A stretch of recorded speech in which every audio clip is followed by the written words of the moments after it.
அல்லேலூயா, அல்லேலூயா. கர்த்தருக்குள் நீங்கள் எல்லாரும் சுகமாயிருப்பீர்கள் என்று நான் விசுவாசிக்கிறேன். கர்த்தர் நல்லவர், அவர் கிருபை என்றும் உள்ளது.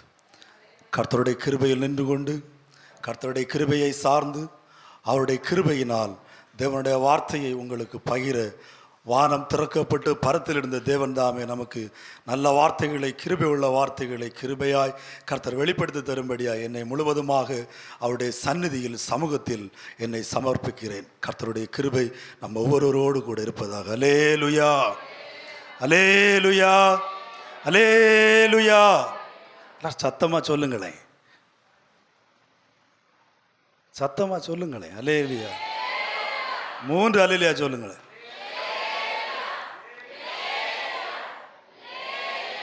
ஆமென். நான் எல்லா இடத்துலையும் சொல்றது தான் அல்லேலூயா. நாம் அல்லேலூயா கூட்டத்தார். நாம் எப்படிப்பட்ட கூட்டத்தார்? அல்லேலூயா கூட்டத்தார். அல்லேலூயா சொல்வதற்கு நாம் வெட்கப்படக்கூடாது. கர்த்தர் சொல்லியிருக்கிறார், என் ஜனங்கள் ஒருபோதும் வெட்கப்பட்டு போவதில்லை. நாம் வெட்கப்பட்டு போவதில்லை என்றால் நாம் அவருடைய ஜனங்களாக முதலாவது இருக்க வேண்டும். அது நாம் செய்ய வேண்டிய காரியம். தேவன் நம்மை வெட்கப்படுத்தக்கூடாது. தோல்வி வரும்போது நமக்கு வெட்கம் உண்டாகும். ஒரு எக்ஸாம்பிள் தோற்று போனோம் என்றால் தகப்பனை கூட பார்ப்பதற்கு பிள்ளை வெட்கப்படும். அல்லேலூயா. நாம் அவருடைய ஜனமாக இருப்போம் என்றால் அந்த வெட்கம் தேவன் நமக்கு அனுமதிக்க மாட்டார். அவர் நம்முடைய தேவன். அவர் தேவாதி தேவனாக இருக்கிறார். அவர் ராஜாதி ராஜனாக இருக்கிறார். அவர் சர்வ வல்லமை உள்ள தேவன். அல்லேலூயா, அல்லேலூயா. அவர் என்னை அழைத்தார், உங்கள் முன்பு கொண்டு நிறுத்தி இருக்கிறார். பாஸ்டருடைய பேரும் கூட எனக்கு தெரியாது. இப்படி ஒரு இடம் இங்கே இருக்கிறது என்பதும் எனக்கு தெரியாது. தேவ சித்தம், அவருடைய அனாதி திட்டம். ஹல்லேலூயா. என்னுடைய காலங்கள் கர்த்தருடைய கரத்தில் இருக்கிறது. நான் எங்கு செல்ல வேண்டும், எப்படி செல்ல வேண்டும் என்பதெல்லாம் தேவன் முன்கூட்டியே அவர் அறிந்து எழுதி வைத்திருக்கிறார். அந்த கால திட்டத்தின்படி, அந்த சக்கரத்தின்படி இது சுழன்று கொண்டு இருக்கிறது. அது எவர் தடுத்தாலும் அது நிற்காது. நாம் நினைக்கிறோம் நமக்கு கஷ்டம் வருகிறது, வியாதி வருகிறது, கவலை வருகிறது, கண்ணீர், ஏன் என் வாழ்க்கையில் இப்படி அப்படி என்று நாம் கேள்வி கேட்கலாம். ஆனால் நியமித்தபடியே நம்முடைய ஓட்டங்கள் ஓடுகிறது. அல்லேலூயா. நாம் செய்ய வேண்டியது என்ன? நம்மை படைத்த சிருஷ்டிகரை நாம் நினைத்து கொண்டு, அவருக்கு பயந்து, அவரை சார்ந்து, அவரோடு இந்த ஓட்டத்தை நாம் ஓடினால் நாம் நித்தியத்துக்குள் பிரவேசிக்க முடியும். அல்லேலூயா. அவரை அல்லாமல் நாம் ஓடவே கூடாது. அப்படி ஓடுகிற ஓட்டம் அது பிசாசானவன் நயவஞ்சமாக நம்மை இழுத்து நித்திய பாதாளத்துக்குள் தள்ளிவிடுவான். எனவே நாம் ஓடுகிற ஓட்டம் இயேசுவோடு ஓட வேண்டும். அல்லேலூயா, அல்லேலூயா. அதற்குத்தான் அவர் சொன்னார், உன் மீது கண் வைத்து ஆலோசனை உனக்கு சொல்லுவேன். அல்லேலூயா. என்னுடைய பெயர் ஆண்ட்ரோ. என்னுடைய பெயர் ஆண்ட்ரோ.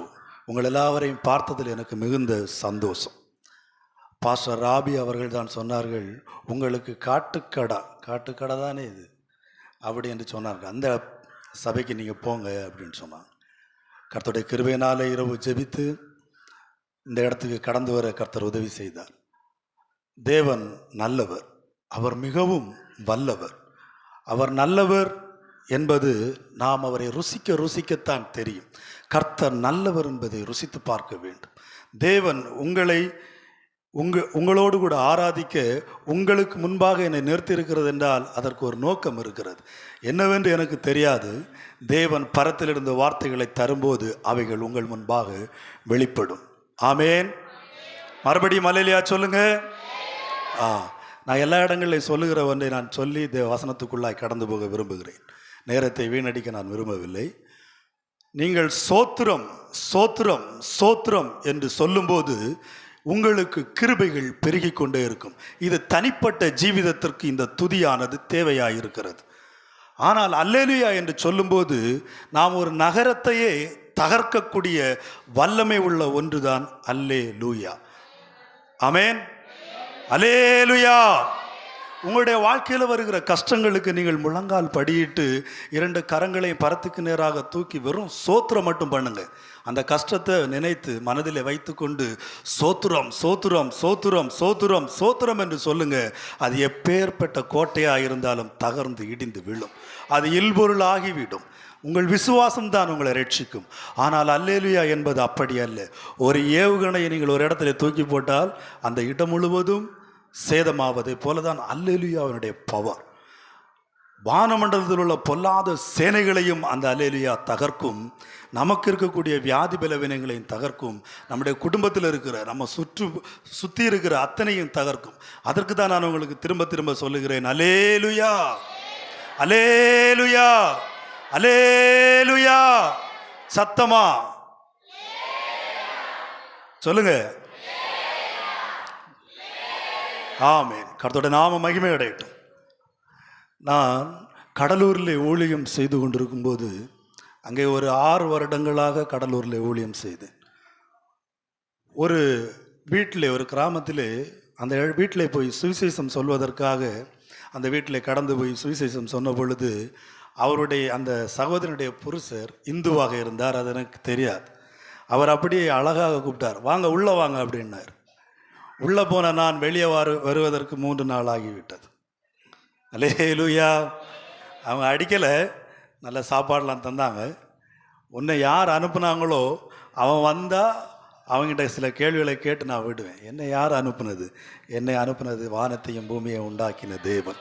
அல்லேலூயா அல்லேலூயா.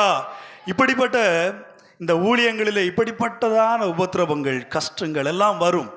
ஆனால் தேவன் எங்களை கைவிடாமல் மிகுந்த சந்தோஷத்தோடு எங்களை நடத்துகிறார். நாங்கள் நாளைய தினத்தை குறித்து கவலைப்படுகிறதில்லை. அந்த நாளைய தினமே எங்களை எப்படி நடத்த வேண்டும் என்று அந்த தினம் கவலைப்படும். அல்லேலூயா அல்லேலூயா. இதுதான் விசுவாச ஜீவிதம். ஆகவே நீங்கள் கவலை வருகிறது, கஷ்டம் இருக்கிறது, கண்ணீர் இருக்கிறது, ஏன் என் வாழ்க்கையில் இவ்வளோ கஷ்டம் அப்படின்னு நீங்கள் நினச்சிங்கன்னா, ஒரு நாட்டின் நடப்பு, ஒரு நடந்த விஷயத்தை சொல்லி என்னுடைய வார்த்தைக்குள்ளாய் கடந்து போகிறேன்.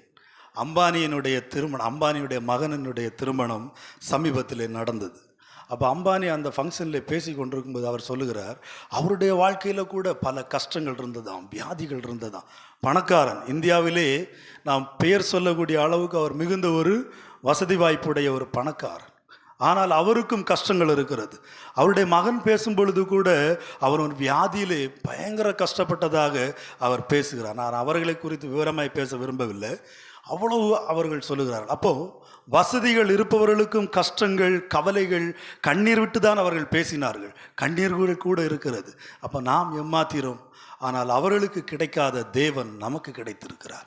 அவர்களுக்கு கிடைக்காத ரட்சிப்பு நமக்கு கிடைத்திருக்கிறது. அவர்களுக்கு இந்த உலகத்தில் கிடைத்தவைகள் மரணம் சம்பவிக்குமானால் அவைகளை விட்டுத்தான் அவர்கள் கடந்து செல்ல வேண்டும். நாம் அப்படி அல்ல. நாம் மரணம் நமக்கு சந்திக்கும் போது சந்தோஷமாக இந்த பூமியிலே கண்களை மூடுகிறோம். பரலோகத்திலே தூதர்கள் மத்தியிலே அந்த தேவனுக்கு முன்பாக நம்ம கண்களை திறக்கிறோம். அதுதான் நித்தியம். இதற்காகவே நாம் அழைக்கப்பட்டோம். இந்த நோக்கத்தோடு நாம் ஓட வேண்டும். அல்லேலூயா அல்லேலூயா அல்லேலூயா அல்லேலூயா. தேவன் நல்லவர். அவர் எப்படிப்பட்டவர் என்பதை நாம் வேத வசனங்கள் மூலமாய் நாம் ஆராய்ந்து பார்ப்போம். எல்லாருக்கும் தெரிந்த ஒரு வசனத்தை நாம் எடுத்து தேவ வசனங்களுக்குள்ளாய், வார்த்தைகளுக்குள்ளாய் கடந்து போவோம். ஆதியாகமம் 1ஆம் அதிகாரம் 1வது வசனத்தை தேவனுடைய கிருபையினால் நாம் சத்தமாக வாசிப்போம். நீங்கள் மைக்கிலே வாசித்தால் எனக்கு கேட்க கொஞ்சம் நன்றாக இருக்கும். எடுத்தவர்கள் வாசிக்கலாம். ஆதியிலே தேவன் வானத்தையும் பூமியையும் சிருஷ்டித்தார். இதில் நாம் 5 காரியங்களை எடுத்துக்கொள்ள முடியும். ஆதி என்பது ஒரு தலைப்பு. வேதம் மிகவும் ஆழமான ஒன்று. இந்த உலகத்திற்குள் இந்த வேதம் இல்லை. இந்த வேதத்திற்குள் தான் இந்த உலகம் இருக்கிறது. பூமி உருண்டை என்று எசேக்கியேல் அப்பவே சொல்லிவிட்டார். இந்த வேதத்தில் இருக்கிற அனைத்து வார்த்தைகளும் இந்த பூமியிலே தான் நிறைவேறுகிறது. இந்த பூமியில் நிறைவேறுகிற அனைத்தும் தீர்க்க தரிசனமாக இந்த வேதத்திலே உரைக்கப்பட்டிருக்கிறது. அல்லேலூயா அல்லேலூயா. தேவன் உங்களை நேசித்தபடியினால் கல்வாரியில் அவர் மரித்து அந்த மரணத்தின் மூலமாய் உங்களை ரட்சித்து இந்த தேவனை நீங்கள் ஆராதிக்கும்படிக்கு இந்த இடத்திலே கூடி வந்திருக்கிறீர்கள். இந்த தேவன் முதலாவது இந்த வானத்தையும் பூமியையும் அவர் சிருஷ்டித்து இந்த பூமியை மனுபுத்திரருக்கு கொடுத்தார். இந்த பூமியை மனுபுத்திரருக்கு கொடுத்ததின் காரணம் என்ன? இந்த பூமியை நாம் அனுபவித்து நாம் சுகபோகமாக வாழ்வதற்காக அல்ல, இந்த பூமியை ஜெயிப்பதற்காக மனிதனை மண்ணினால் உருவாக்கினார் என்று ஆதியாகமத்திலே சொல்லப்பட்டிருக்கிறது. நாம் இந்த மண்ணாகிய சரீரத்தை ஜெயிப்பதற்காக நம்முடைய சுயங்கள், சிந்தனைகள் அவைகளையும் நாம் ஜெயித்து இந்த உலகத்திற்கு மாறுபட்ட ஒரு ஜீவிதத்தை நாம் ஜீவித்து நித்தியமாக பரலோக ராஜ்யத்திலே நாம் சேர்வதற்காகவே தேவன் நம்ம அழைத்து சகோதரங்களாய் கூடி வர செய்து அந்த தேவனை ஆராதிக்கவும் தேவன் நம்மை வைத்திருக்கிறார். ஆமென், அல்லேலூயா. இந்த ஆதி என்பது ஒரு தலைப்பு, தேவன் என்பது மிகவும் ஆழமான ஒரு தலைப்பு. வானம் என்பது இன்னொரு தலைப்பு, பூமி என்பதும் இன்னொரு தலைப்பு. சிருஷ்டிப்பு என்பதை நாம் ஆராய்ந்து கொண்டு போவோமானால் அந்த தலைப்புக்கும் ஒரு முடிவு இருக்காது. அவ்வளவு ஆச்சரியமான ஒன்று தேவனுடைய படைப்பு, சிருஷ்டிப்பாய் இருக்கிறது. உதாரணமாக நாம் ஒரு விதையை எடுத்துக்கொண்டால் அதனுடைய முடிவு மரங்களாக இருக்கிறது, பின்பு காயாக கனியாகி மறுபடியும் அது விதையாக அதிலிருந்து வருகிறது. மறுபடியும் அதை நாம் விதைப்போம் என்றால் மறுபடியும் அது என்ன செய்கிறது? தன்னுடைய ப்ராசஸை தொடங்குகிறது. மறுபடியும் அது விதை முளைக்கிறது, செடியாகி மரமாகி காயாகி கனியாகி மறுபடியும் அது விதையாகிறது. அல்லேலூயா! எவ்வளவு ஆச்சரியம் பாருங்கள் தேவனுடைய படைப்பு. ஆனால் மனிதன் அப்படி அல்ல. மனிதனுக்கு மரணம் என்று ஒன்று இருக்கிறது. அவன் ஒரே முறை பிறப்பதும் பின்பு அவன் நியாயத்தீர்ப்பு அடைய வேண்டும், மரணத்திற்கு பின்பு. ஹல்லேலூயா! அப்ப இந்த மரணம் நமக்கு சம்பவிக்கும் போது நாம் என்ன ஆகிறோம்? அடுத்த கட்டத்திற்கு நாம் கடந்து போகிறோம். மரணம் ஒரு மனிதனை அத்தோடு நிறுத்தி விடுகிறதில்லை. அப்படி நிறுத்திவிடும் என்றால் நாம் அதற்கு பயப்படவும் தேவையில்லை.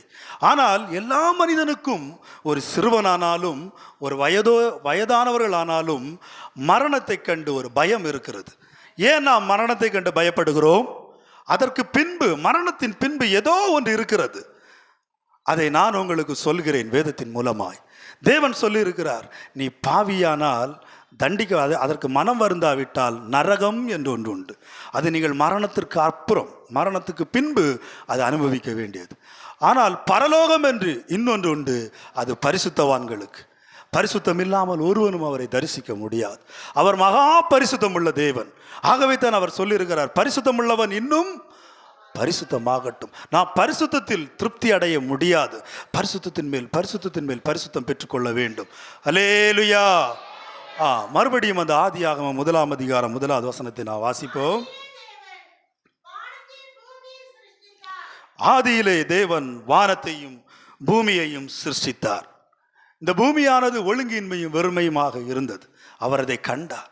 அதை அவர் எல்லாம், அந்த பூமிக்கு தேவையான அனைத்தையும் கீழே வாசிக்கும் போது அந்த அதிகாரத்தில் எல்லாவற்றையும் உண்டு பண்ணி நல்லதென கண்டார். 2ஆம் அதிகாரம் 1வது வசனத்தை கூட வாசிங்க.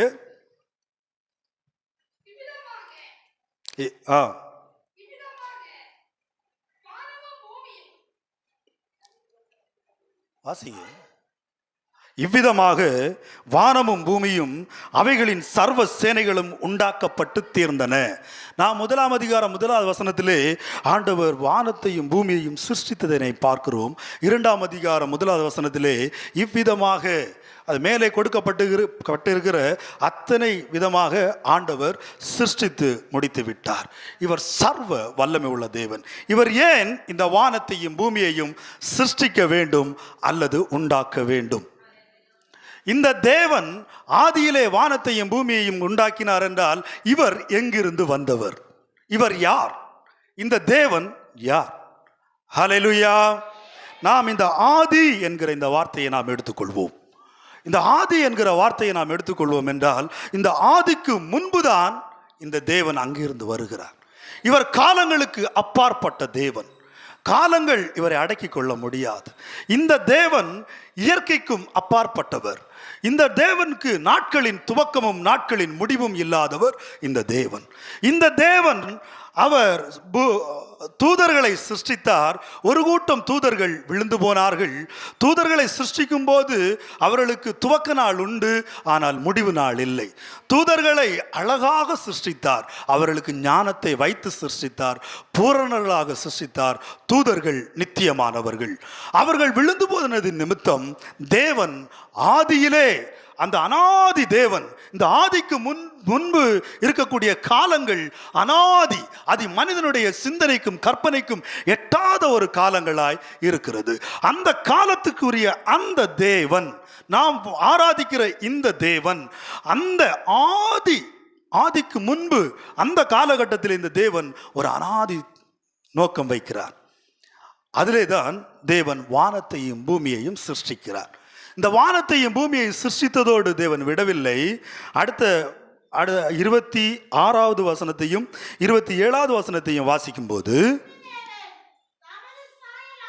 பின்பு தேவன், அதே தேவன், அந்த அனாதி தேவன் இந்த வானத்தையும் பூமியையும் சிருஷ்டித்து அத்தோடு நின்று விடாமல் அவர் தம்முடைய சாயலின்படி, தமது ரூபத்தின்படியையும் மனுஷனை உண்டாக்குவோமாக.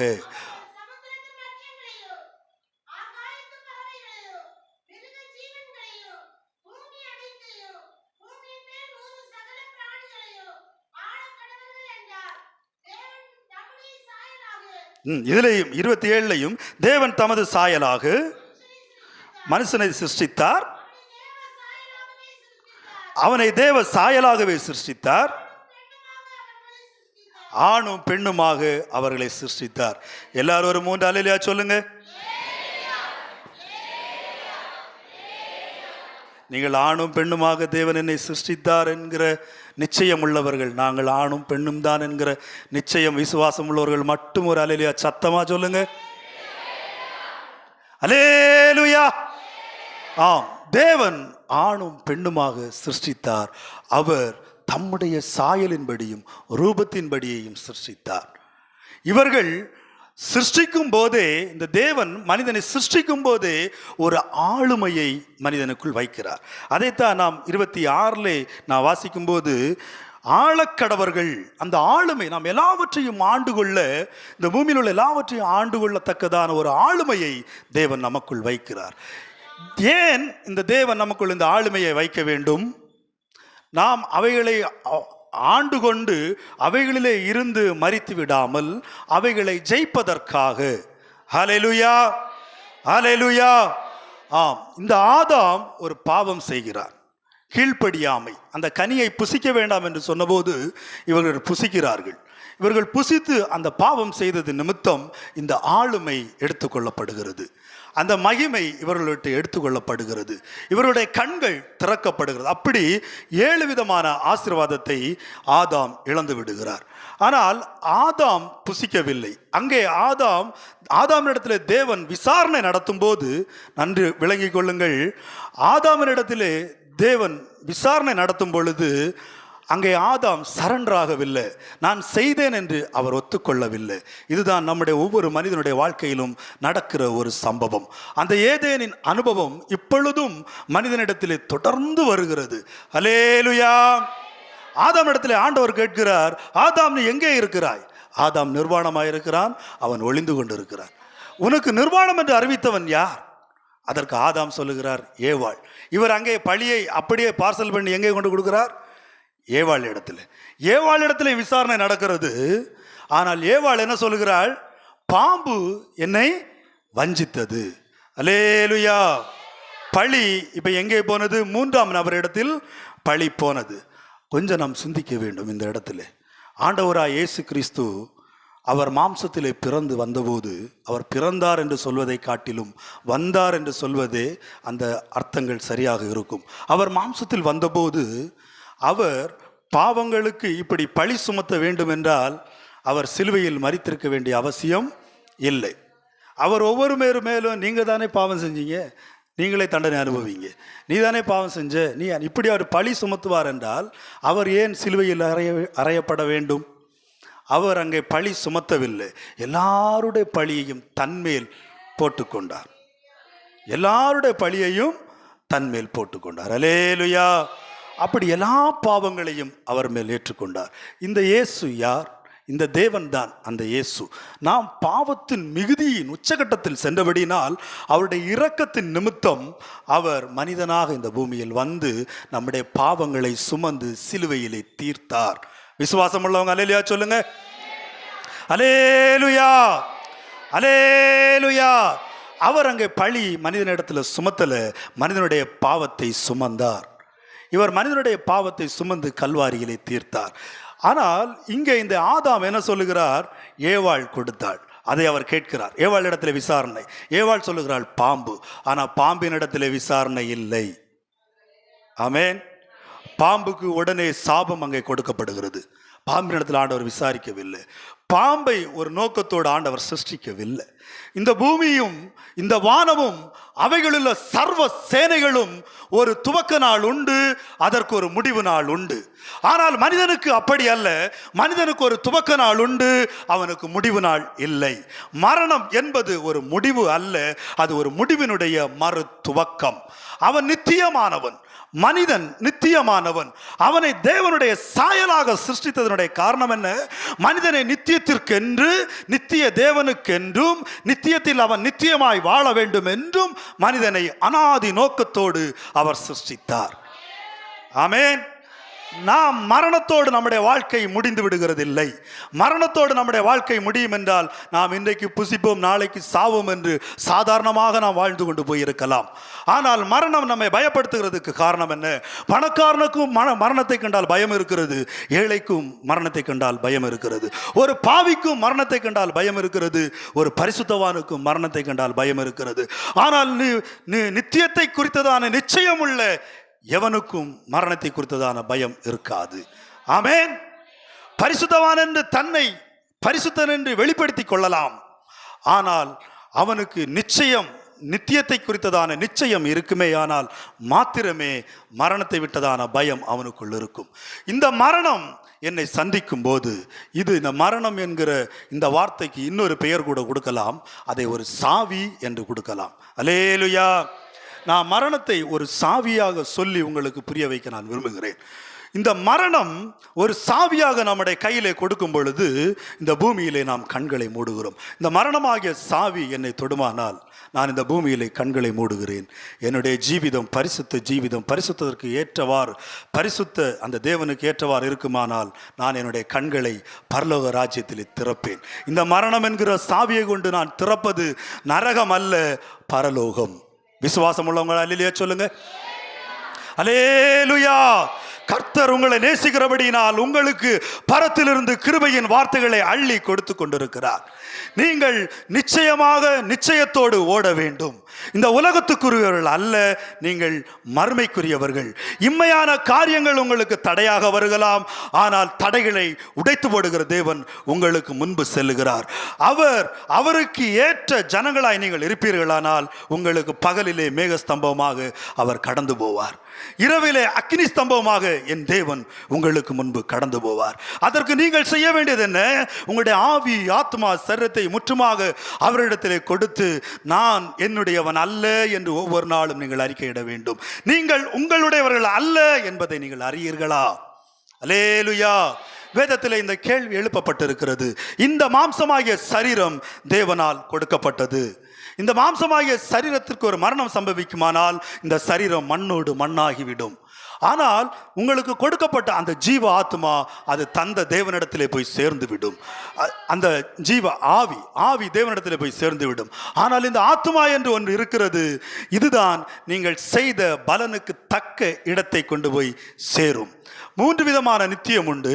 நீங்கள் பரிசுத்தமாய் ஜீவித்தால் இந்த ஆத்மாவை அந்த பரிசுத்த ஸ்தலமாகிய பரலோக ராஜ்யத்திலே கொண்டு போய் சேர்க்கலாம். நீங்கள் பாவிகளாய் துணிகரமாக துன்மார்க்க ஜீவியத்திலே ஜீவிக்கிற யாராவது இருந்தால் மனம் திரும்புங்கள், பரலோக ராஜ்யம் சமீபமாக இருக்கிறது. அல்லேலூயா.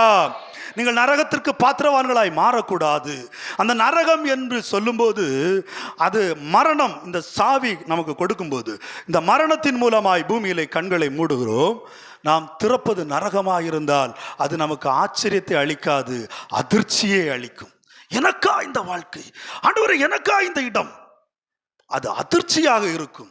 ஆனால் பரலோகம் அப்படி அல்ல, அது உங்களுக்கு ஆச்சரியத்தை அளிக்கும். இந்த பாவியாகிய எனக்கு ஆண்டவரே இந்த இடம், அங்கே உங்களை வரவேற்பதற்கு எக்காலம் தொனிக்கும், தூதர்கள் சூழ என் நேசர் உங்களை கரம் பிடித்து அழைத்து கொண்டு பரலோக ராஜ்யத்திலே கொண்டு போவார். அவர் சொல்லிவிட்டு தான் போயிருக்கிறார், நான் போய் ஒரு ஸ்தலத்தை ஆயத்தம் பண்ணிவிட்டு திரும்பவும் வந்து உங்களை சேர்த்து கொள்வேன். அவர் வாக்குத்தத்தம் செய்தவர், வாக்கு மாறாதவர். ஹல்லேலூயா. ஆனால் நரகம் அப்படி அல்ல. நீங்கள் போய் நின்றால் இந்த இடத்துக்காக நான் போக வேண்டும், இதற்காகவா நான் இப்படி ஜீவித்தேன், இதற்காகவா நான் ஆராதனைக்கு போனேன், இதற்காக அப்படி இப்படி என்று நீங்கள் புலம்புவீர்கள். அதையெல்லாம் பிசாசு கேட்க மாட்டான், உங்களை அப்படியே சவுட்டி உள்ள தள்ளி விடுவான். ஆனால் தேவன் அப்படி அல்ல, வா என் ஆவியும் மணவாட்டியுமே என்று அழைத்து கொண்டு போவார். அங்கே சில விஷயங்கள் உண்டு பரலோகத்தில். நீங்கள் மரணம் சம்பவிக்கும் போது கண்களை மூடி நீங்கள் கண்களை திறக்கும் போது உங்களை நீங்கள் பார்க்கும்போதே ஆச்சரியமாக இருக்கும். அந்த ஆதாம் இழந்த, அந்த ஆதி மனிதன் இழந்த அந்த 7 ஆசீர்வாதங்களும் உங்களுக்குள் பூர்ணமாக இருக்கும். நீங்கள் மகிமையினால் நிறைந்திருப்பீர்கள், மறுரூபமாக்கப்பட்டிருப்பீர்கள். உங்கள் சிரசுகளில் கிரீடங்கள் வைக்கப்படும். உங்களுக்கென்று ஒரு சிங்காசனம் உண்டு. பரலோக ராஜ்யத்திற்கு உங்களுக்கு என்று ஒரு இடம் உண்டு. இதை தேவன் ஆயத்தப்படுத்துகிறார். எனவே மரணம் உங்களுக்கு சம்பவிக்கும் போது நீங்கள் மரணத்தை கண்டு பயப்படக்கூடாது. கல்வாரியிலே இயேசு இருக்கிறார், 2 கரங்களையும் விரித்து அவர் பாடுபட்டு அவ்வளோ வேதனையில் தலையை மேலும் கீழுமாக அப்படி அசைத்து கொண்டிருக்கும் போது கூட மரணம் அவரை தொடவில்லை. அல்லேலூயா. மரணம் எப்போது அவரை தொட்டது? பிதாவே என் ஆவியை ஒப்படைக்கிறேன் என்று அவர் ஒப்படைத்த பின்புதான் மரணம் தொட்டது. மரணம் கூட பரிசுத்த தேவனை, நான் வணங்குகிற ஆராதிக்கிற என் தேவனை தொடுவதற்கு பயந்து நின்றதென்றால் அவர்தான் என் தேவன். அவரைத்தான் நாம் ஆராதிக்கிறோம்.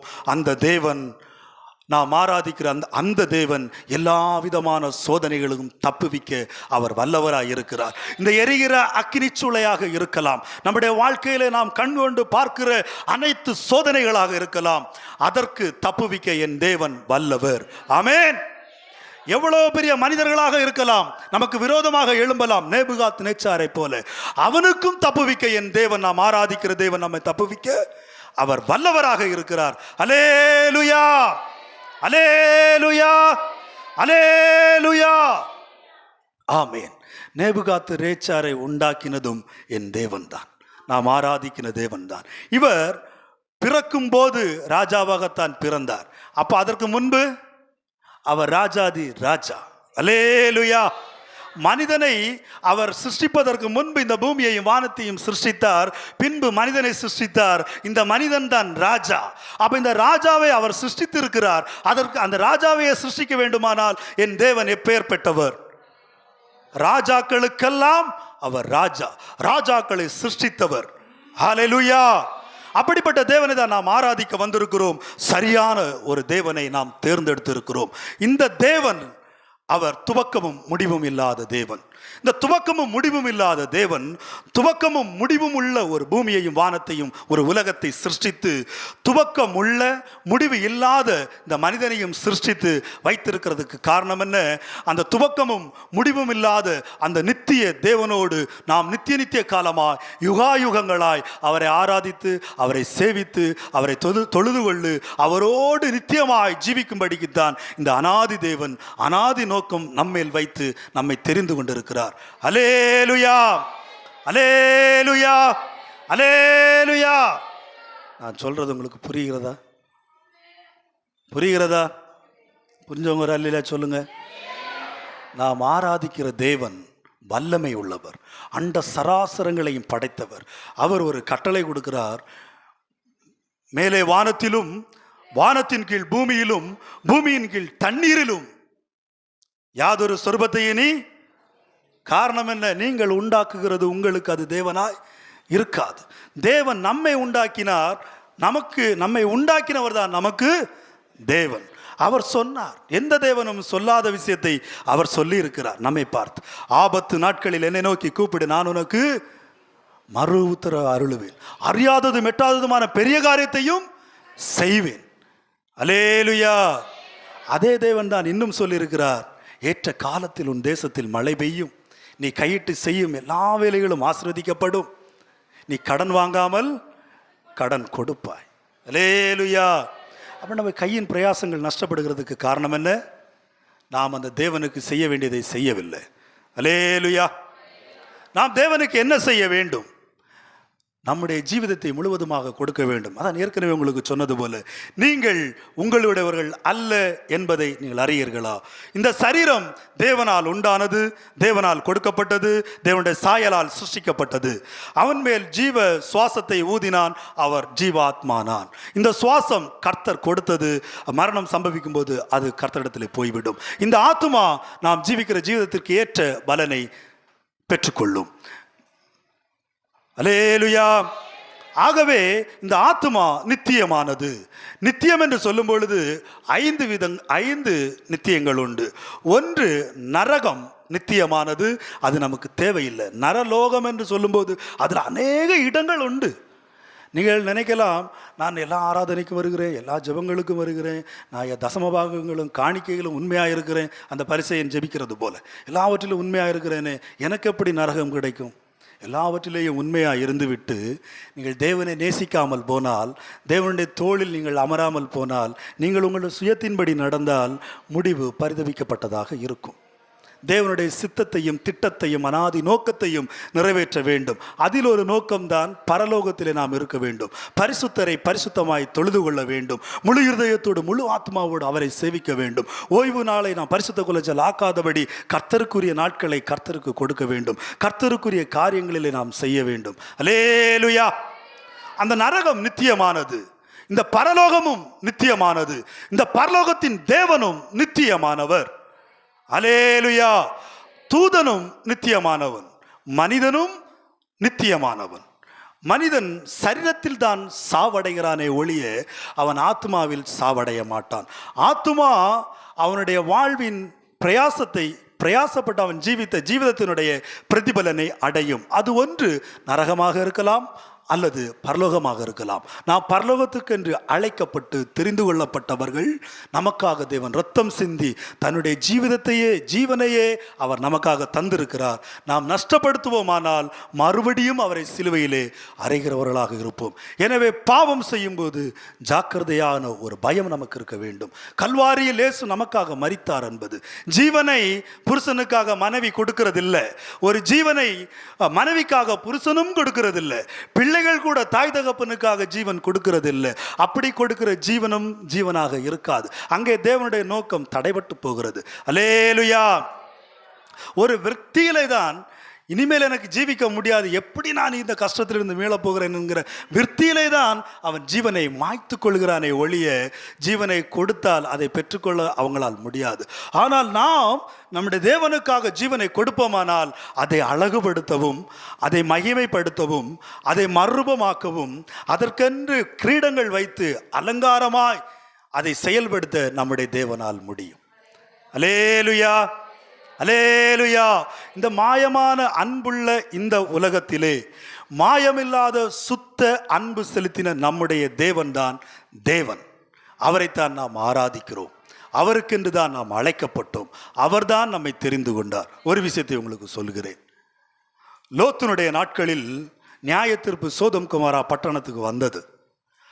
ஆனால் லோத்துவை கரம் பிடித்து அழைத்து கொண்டு போய் விடுகிறார். ஆபிரகாமுக்கு கொடுத்தார் வாக்குத்தத்தம். ஆபிரகாமுக்கு சொன்ன அந்த வார்த்தை நிமித்தம் லோத்துவையும் பிள்ளைகளையும் கொண்டு அழைத்து தேவன் வெளியே கொண்டு போட்டார். ஆனால் ஒரு விஷயத்தை அங்கே சொல்லுகிறார், மலைக்கு ஓடிப்போ. மலைக்கு ஓட வேண்டியது யார்? லோத்து. அல்லேலூயா சொல்லுங்களேன். தூங்குறவங்க ஒரு அல்லேலூயா சொல்லுங்க. அல்லேலூயா. எல்லாரும் விழிப்போட இருக்கீங்க தேவ சமூகத்தில். சத்தமா ஒரு 3 அல்லேலூயா சொல்லுங்க. ஆமென். எனக்கு இதுதான் வேலை. உங்களை அல்லேலூயா சொல்ல வைக்கிறது தான் எனக்கு வேலை. அதில் தான் தேவன் மகிமை அடைவார். அல்லேலூயா. அல்லேலூயா. அல்லேலூயா சொல்லிக்கொண்டே இருங்க. துதி போட்டுக்கொண்டே இருங்க. பிசாசவன் நெருங்கவே முடியாது. நீங்கள் துதி போட்டுக்கொண்டே இருக்கும்போது கிருபைகள் பெருகும். இந்த பாவ உலகத்தில் பாவமும் பெருகி இருக்கு, கிருபையும் பெருகி இருக்கு. நீங்கள் எதை சார்ந்து கொள்ள போகிறீர்கள்? கிருபையா பாவத்தையா? பாவத்தை சார்ந்து கொண்டால் நரகம், கிருபையை சார்ந்து கொண்டால் தொடர்ந்து பரிசுத்தமாக ஜீவிக்கலாம். கிருபை இல்லாமல் ஒன்றும் முடியாது. எனவே இந்த பாவம் பெருகுன்னு நமக்கு சொல்கிறோம், அந்த பூமியில் பாவம் பெருகி கிடக்கு, அங்கே தானே கிருபையும் பெருகி இருக்கு. நாம ஏன் அதை பார்க்குறோம்? கிருபையை பாருங்க. கிருபாதார பலியை கண்ணோக்கி பாருங்க, கல்வாரியை நோக்கி பாருங்க, அந்த பாவம் உங்களை விட்டு ஓடிடும், பிசாசான உங்களை விட்டு ஓடி போவான். அல்லேலூயா. ஆனால் நீங்கள் மலைக்கு ஓட வேண்டும். தேவன் வலுக்கட்டாயமாக ஒரு வியாதியிலேயோ அல்லது ஏதோ ஒரு கஷ்டத்திலேயோ அல்ல ஏதோ ஒரு விதமாக உங்களை நேசித்தபடினால் கூட உங்களை ரட்சித்திருக்கலாம். உங்களை நேசித்த அனாதி நோக்கத்தின்படி கூட உங்களை அபிஷேகித்திருக்கலாம். ஆனால் மலைக்கு ஓடி போக வேண்டியது நீங்கள் தான். உங்கள் பாதத்தை கொண்டுதான் நீங்கள் மலைக்கு ஓட வேண்டும். ஆமென். சோதம் குமாரா பட்டணத்திற்கு மட்டுமல்ல அழிவு, நீங்கள் ஓடுகிற இந்த வழியிலேயும் கூட ஒரு அழிவு உண்டு. பின்னிட்டு திரும்பி பார்த்தால் லோத்தின் மனைவி அழிந்து போனாள். ஆமென். அங்கே மட்டுமல்ல அழிவு, வழியில அந்த சோதம் குமாரா பட்டணத்துக்கு வெளியேயும் அழிவு இருந்தது. எனவே நீங்கள் ரட்சிக்கப்பட்டு விட்டோம் என்று நிர்விசாரமாக இருந்து விடக்கூடாது. நான் சொல்லுகிறேன் ரட்சிக்கப்படவில்லை என்று. நான் இன்னும் ரட்சிக்கப்படவில்லை. காரணம் என்ன? மரணம். கடைசி ரட்சிப்பு தான் மரணம். அந்த மரணம் எப்பொழுது என்னை சந்தித்து இந்த சரீரத்தை நான் மண்ணுக்கு ஒப்பு கொடுக்கிறேனோ அன்றுதான் என்னுடைய ரட்சிப்பு பூர்ணமடைகிறது. இந்த சரீரத்தை இந்த மண்ணுக்கு நான் ஒப்பு கொடுக்கும் வரையிலும் நான் ரட்சிக்கப்படவில்லை, ரட்சிக்கப்பட்டு கொண்டிருக்கிறேன், ரட்சிக்கப்பட்டு கொண்டிருக்கிறேன். நீங்கள் ரட்சிக்கப்பட்டீர்கள் என்றால் பொய்யிலிருந்து எப்படி ரட்சிக்கப்பட்டீர்கள்? மறுபடி ஏன் பொய் உங்களுக்குள் வருகிறது? இந்த பொய்யும் பொய்க்கு பிதாவுமாய் பிசாசான அல்லவா இருக்கிறான். அப்பொழுது ஏன் நாம் பொய் சொல்கிறோம்? அப்போ பொய்யிலிருந்து நாம் எப்படி ரட்சிக்கப்பட்டோம்? அல்லேலூயா. பாவத்திலிருந்து நாம் ரட்சிக்கப்பட்டோம் என்றால் ஏன் நாம் பாவம் செய்கிறோம்? பாவம் என்று சொல்லும் பொழுது எல்லா விதத்திலும் அடங்கும். எதிர்த்து மிகுதியாய் பேசுவதே பாவம். பேசுவதற்கு பொறுமையாகிலும், கேட்பதற்கு தீவிரமாகவும், கோபிப்பதற்கு தாமதமாகவும் என்று எழுதப்பட்டிருக்கிறது. கோபம் கொண்டாலும் பாவம் செய்யாதிருங்கள், கெட்ட வார்த்தைகள் ஒன்று உங்கள் வாயிலிருந்து புறப்படலாகாது. நான் வேதத்தில் வசனங்களை எடுக்கலாம், எனக்கு நேரம் பத்தாது. அதனால் நான் பேசிக்கொண்டு வசனங்கள் எல்லாம் உங்களுக்கு தெரியும் தானே. நீங்கள் கர்த்தருடைய பிள்ளைகள் தானே. அல்லேலூயா, அல்லேலூயா, ஆமென். அப்போ கெட்ட வார்த்தைகள் ஒன்று உங்கள் வாயில் வரக்கூடாது. கெட்ட வார்த்தைகள் ஒன்று உங்கள் வாயில் வரக்கூடாது என்றால் நல்ல வார்த்தை மட்டுமா வர வேண்டும்? நீங்கள் துதித்து கொண்டே இருங்க, நீங்கள் துதித்து கொண்டே இருங்க. தேவனுடைய தாசனை தவிர செவிடன் யார்? தேவனுடைய தாசனை தவிர குருடன் யார்? நாங்கள் அப்படித்தான் இந்த வாழ்க்கையை ஜீவிக்கிறோம். நீங்கள் கூட எங்களை திட்டலாம், நீங்கள் கூட எங்களுக்கு விரோதமாக பேசலாம், நாங்கள் கேட்டும் கேட்காமல் போக வேண்டும். அதான் ஊழியக்காரனுடைய அனுபவம். நாங்கள் சிலுவையிலே கிறிஸ்துவோடு கூட அறையப்பட்டிருக்கிறோம். ஆமென். நீங்கள் எங்களை திட்டீர்கள் என்றால், கேட்கிற ஏதாவது வார்த்தைகளை நீங்கள் கோபமாக பேசுகிறீர்கள் என்றால், நாங்களும் கோபப்பட்டால் மற்றவர்கள் பார்க்கும்போது என்ன சொல்லுவாங்க? என்ன ஊழியக்காரன் சொல்லுவாங்களா இல்லையா? சாட்சி உங்களுக்கு முன்பு நாங்கள் முன்மாதிரியாக ஜீவிக்க வேண்டும். ஆமென். உங்களை விடவும் கடமைகளும் பரிசுத்த ஜீவிதத்திற்கு மேல் நாங்கள் ஜீவிக்க வேண்டியது அவசியம். நீங்கள் இருக்கிறது பரிசுத்த ஸ்தலம் என்றால் நாங்கள் நிற்கிற இடம் மகா பரிசுத்த ஸ்தலம். ஆமென். இங்கே நாங்கள் சாதாரணமாய் நின்று பலி செலுத்த முடியாது. இங்கே நாங்கள் துதிக்க வேண்டும். அதுதான் ஆசாரனுடைய இடுப்பிலே கட்டின மணிக்கு ஒப்பாக இருக்கிறது. அது அடித்து கொண்டே இருக்க வேண்டும். அதுதான் எங்களுடைய இருதயத்தின் துடிப்புகள் அனைத்தும் ஸ்தோத்திரங்களாக இருக்க வேண்டும். ஒரு ஊழியக்காரனுடைய ஜீவிதத்திலே துதி ஸ்தோத்திரங்கள் பெருகி கொண்டே இருக்க வேண்டும். இந்த இதயம் நின்றுவிடும் என்றால் அந்த துதி பரலோகத்திலே கண்டினியூ ஆகும். ஆமென். அல்லேலூயா. ஒவ்வொரு மனிதனுடைய இதய துடிப்புகளும் துதி ஸ்தோத்திரங்களினால் நிறைந்திருக்க வேண்டும். ஒவ்வொரு மனிதனுடைய நோக்கங்களும் பரிசுத்த ஜீவிதமாக இருக்க வேண்டும். அவன் எண்ணுகிற எண்ணம் என்றால் அவன் பிள்ளைகளுக்காகவோ அல்லது எதிர்காலத்திற்காகவோ அப்படி அவன் நினைத்து எண்ணி வாழக்கூடாது. பரலோகத்தை எண்ணிதான் வாழ வேண்டும். மரணத்திற்கு பின்பு ஒரு வாழ்க்கை இருக்கிறது. மண்ணிலிருந்து தேவன் சிருஷ்டிக்கும் போதே மனிதனை தேவ சாயலாகவும் அவருடைய ரூபத்தின்படியும் சிருஷ்டித்திருக்கிறார். இந்த மண்ணான சரீர மண்ணுக்கு போகும்போது நமக்கு மேலான ஒரு வாழ்க்கை உண்டு. அல்லேலூயா, அல்லேலூயா, அல்லேலூயா. இந்த தேவனிடத்திலே சில தனித்துவமான தத்துவங்கள் உண்டு. அதை நான் உங்களுக்கு சில விஷயத்தை சொல்லுகிறேன். இந்த தேவன் மனிதனால் சிருஷ்டிக்கப்படாதவர், மனிதனால் கற்பனையின்படி உருகொடுக்க முடியாத ஒரு தேவன்.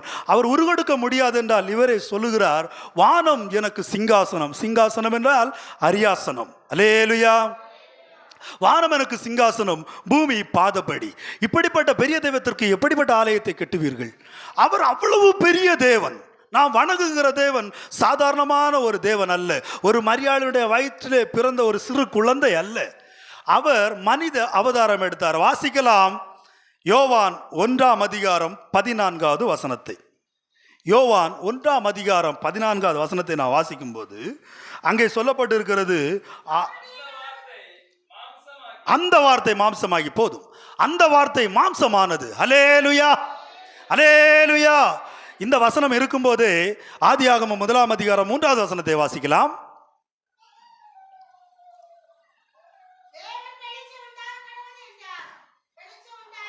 ஆமென். இங்கே வெளிச்சம் உண்டாக கடவது என்றார், வெளிச்சம் உண்டாயிற்று.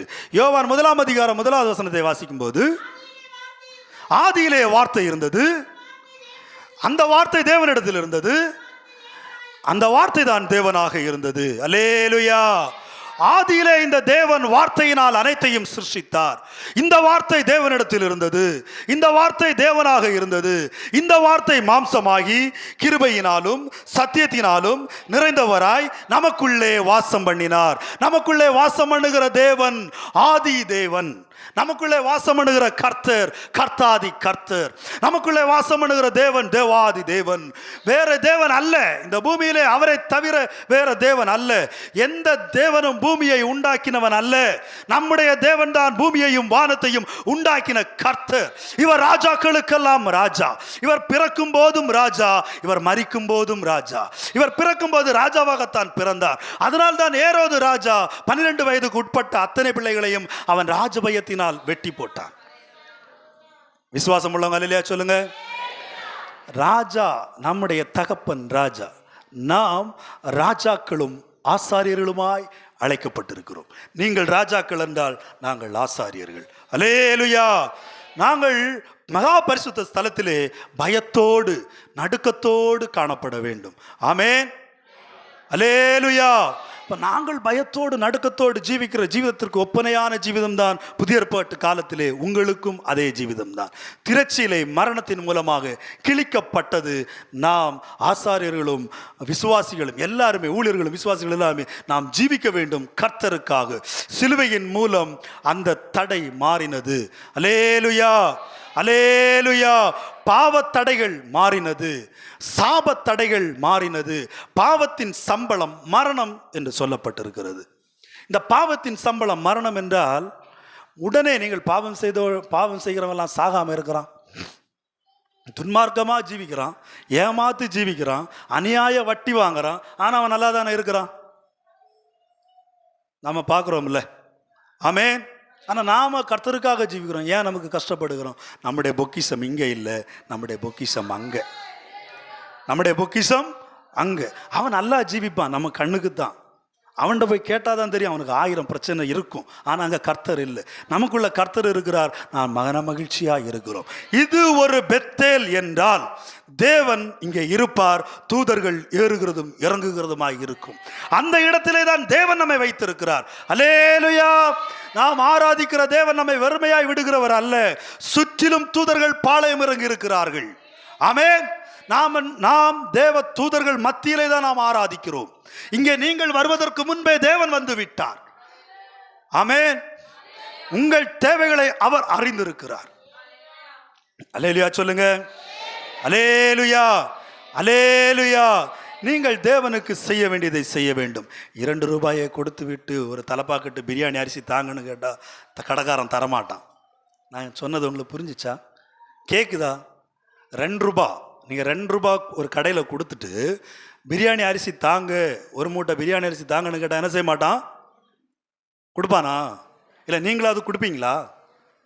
கொடுக்க மாட்டீங்க தானே? கொடுக்க மாட்டோம். அதான் தேவன் உங்களுடைய ஜெபத்திற்கு ஏற்ற, உங்களுடைய வேண்டுதலுக்கு ஏற்ற கிரயத்தை அவருக்கு செலுத்த வேண்டும். உங்களுடைய பிள்ளைகளுடைய வேண்டுதலுக்காக நீங்கள் கர்த்தரிடத்தில் ஒரு வேண்டுதல் விண்ணப்பம் வைக்கிறீர்கள் என்றால் உங்களுடைய முழங்கால்கள் அதற்கு ஏற்ற கிரயத்தை செலுத்த வேண்டும். பிள்ளைகள் இந்த காலங்களில் நஷ்டப்பட்டு போகிறார்கள் என்றால், பிசாசானவன் பிள்ளைகளை குறிவைக்கிறான் என்றால் அதை ஜெயிக்க பெற்றோர்களால் முடியும். தேவன் தந்த ஈவு உங்களை நம்பித்தான் அதை தந்திருக்கிறார். உங்களுடைய முழங்கால்கள் ஒரு 6 மணிக்கு முடக்கினால் மறு 6 மணிக்கு நீங்கள் எழும்புங்க.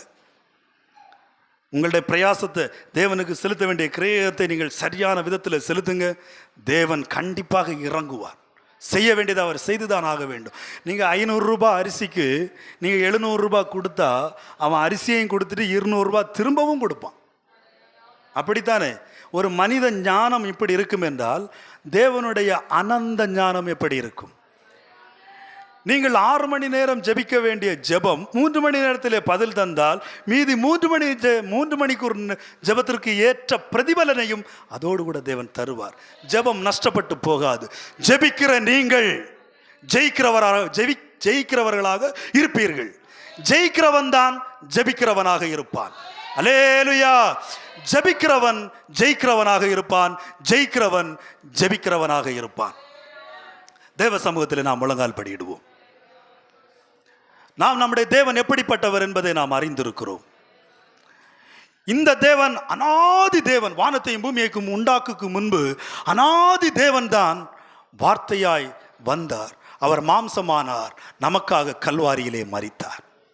உங்களுக்காக இந்த தேவன் மரித்திருப்பார் என்றால், உங்களுக்காக இந்த தேவன் கல்வாரிக்கு போவார் என்றால், உங்களுக்காக அழகை இழந்தார் என்றால், நீங்கள் அதை விசுவாசித்தீர்கள் என்றால், கல்வாரிக்கு போன இயேசு எனக்காகத்தான், அந்த உரிமையை நீங்கள் எடுத்துக்கொள்வீர்கள் என்றால், உங்கள் கண்களை மூடி நீங்களும் கல்வாரிக்கு போங்க.